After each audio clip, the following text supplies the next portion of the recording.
शिव का जन्म किस प्रकार से हुआ? तो सबसे पहला उत्तर केवल यही है, शिव का जन्म तो नहीं हुआ। शिव तो अपने आप ही इस सृष्टि में प्रकट हुए। पर यह कथा यहीं पर समाप्त नहीं होती, क्योंकि मनुष्य के अधीर मन को कथा चाहिए।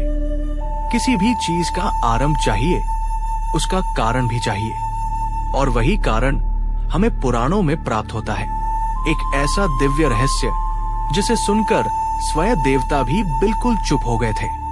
जिस समय सृष्टि की रचना करने का समय आया, उस परम दिव्य चेतना से प्रकट हुए ब्रह्मा इस सारी सृष्टि के रचयिता, और उसी चेतना से प्रकट हुए थे विष्णु, इस सृष्टि के पालनकर्ता।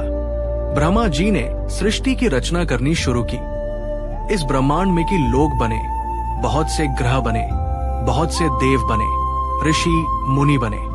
पर एक सवाल बार बार ब्रह्मा और विष्णु के हृदय में उठने लगा था, हमसे भी पहले यहाँ कौन था? हम किसके आदेश से ये सारा कार्य कर रहे हैं? कौन है जो हमसे भी कहीं ऊपर है?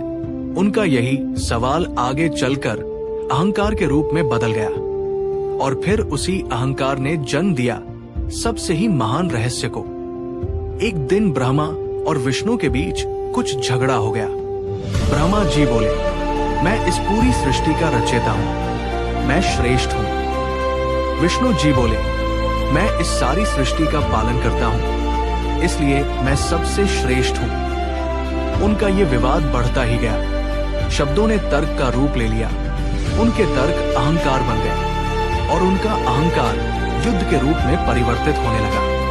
तभी अचानक ही ब्रह्मांड के बीचों बीच एक बहुत ही अद्भुत घटना घटित हुई। वहां पर एक बहुत विशाल अग्नि स्तंभ प्रकट हुआ। न तो उसका कहीं से आरंभ ही दिखता था, नहीं कहीं पर उसका अंत। वो न तो जल था, नहीं कोई प्रकाश।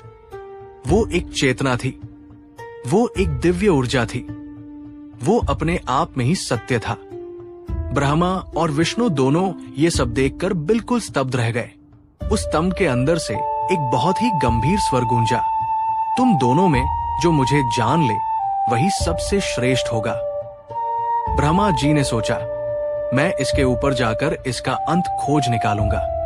विष्णु ने सोचा, मैं भी नीचे की ओर जाकर इसका आरंभ खोजूंगा। विष्णु अपने वराह के रूप में पाताल लोक तक गए। कई युग बीत गए, पर उसका अंत नहीं मिला। ब्रह्मा हंस के रूप में ऊपर की ओर उड़कर गए। उन्हें भी कि युग बीत गए, पर उसका आरंभ ही नहीं मिला।